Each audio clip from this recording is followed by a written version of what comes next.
Should you do a short sale? Should you do a foreclosure or accept a foreclosure? Should you do a deed in lieu? Should you consider a short payoff?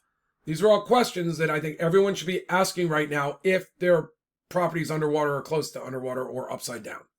My name is John McConnin. I'm a real estate attorney and a broker. I founded UpsideDownRealEstate.com in 2007. I've worked with 1,000 people or more across all these loan workout solutions. And the California Association of Realtors had me train realtors to do short sales. Now, I really enjoy doing short sales. The bank pays us, not the client, and I get paid far more for doing short sales than I do for the other loan workout options.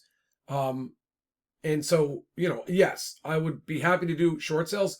But in the beginning of this potential mortgage foreclosure crisis, and we're seeing it in parts of California right now, the properties are worth less than people owe on the loan. So if they're trying to get out, especially in neighborhoods where the builders have been undercutting prices, people are upside down. If they want to move, they're going to have to do something.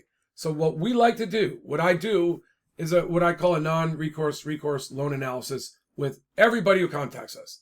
I ask them to fill out a form on my website at UpsideDownRealEstate.com or talk to us on the phone and explain these things, and we'll take notes.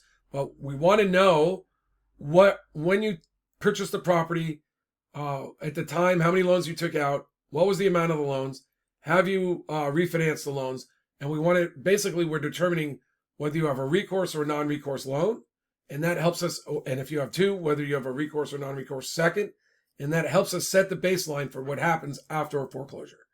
And why do we set that baseline?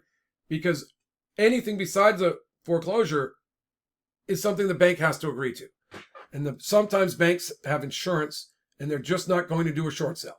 They're like, we'd rather get paid by the insurance. We're going to recover more money. So therefore, we're not interested in a short sale.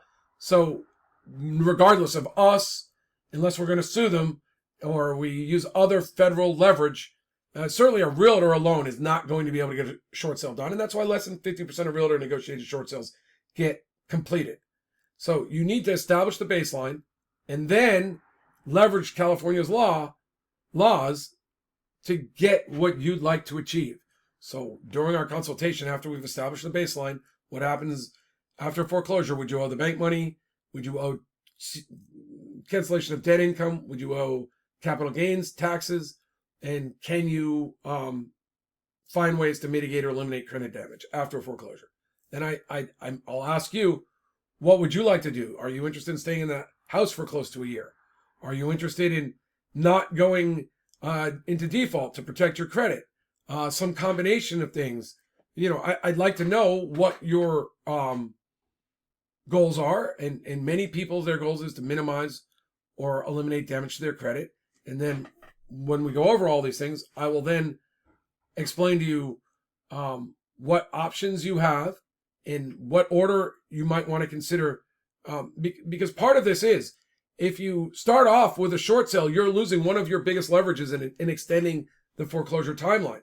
And for some people, they really, really, really want to protect their credit. So I wouldn't start with a foreclosure for those people. I'd probably start with a deed in lieu, because you can do a deed in lieu even while you're still current. But I wouldn't, for most people, not for most, but for many people, I wouldn't start with a short sale, especially a realtor negotiated one, because the realtors are going to tell you, well, you're going to have to show a hardship. So you're going to have to show your assets. You're going to have to explain why you're supposed to get out now. And many people don't want to show their assets to the bank, at least in the beginning. Many people would rather try to do this while they're current. Realtors are probably going to say, well, the lender's not going to look at your package unless you're in default. And, that's not necessarily true. It's true for a few lenders. But in our case, as an attorneys, we'll find ways into that lender's mitigation department or maybe up into their legal department while you're still current, if that's what you want to do.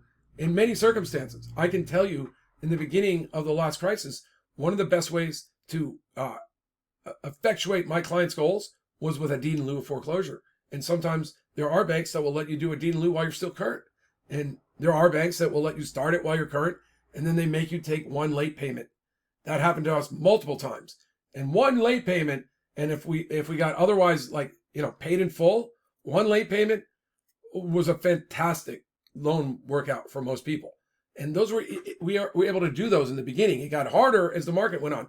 When like right now we have a very long foreclosure timeline, and we can tell lenders, if they do the deed in lieu now with us, they're going to recover this property much faster, and they're going to take a much bigger, smaller hit than waiting a year to recover the property, because we're going to show our client how to extend the timeline, and we're also going to advise our clients to put a renter in towards the end of it so the property doesn't go to waste. And so that's going to extend by the time the lender's done foreclosing, by the time the lender's done kicking people out with an unlawful detainer for cash for keys. Really they need to do this deed in lieu. And when I can explain under California law, because most of them are in other states, especially when I talk to the legal department, I explain, look, my client's not in any risk of the deficiency. You're never going to get the money back from my client in California. And based on these loans, if your loans are like that, my client doesn't even have a tax risk. So we're exchanging. We're saying we're giving this property back now to you. In exchange, we're asking that you don't harm my client's credit. Like, that seems like a good deal for you, doesn't it? And if not, I'm like, well, maybe you want to tell me who your investor is, or maybe we'll find it using leveraging federal law, and we'll put the package in front of them. Because I can't imagine they wouldn't want this property back now rather than waiting for a year or longer and going through all those expenses and losing all that income. So, these are things we'll discuss. And, I certainly think that I still believe that an educated client is our best customer. So that's why we start off this way. And for now, if you go to the website and fill out the form, or click the link and fill out the form, we'll go over all this with you, and I won't even charge at all for the non-recourse loan analysis and going over your options with you. My name is John McConnin. I'm a real estate attorney and a broker, and I look forward to talking with you. Thank you.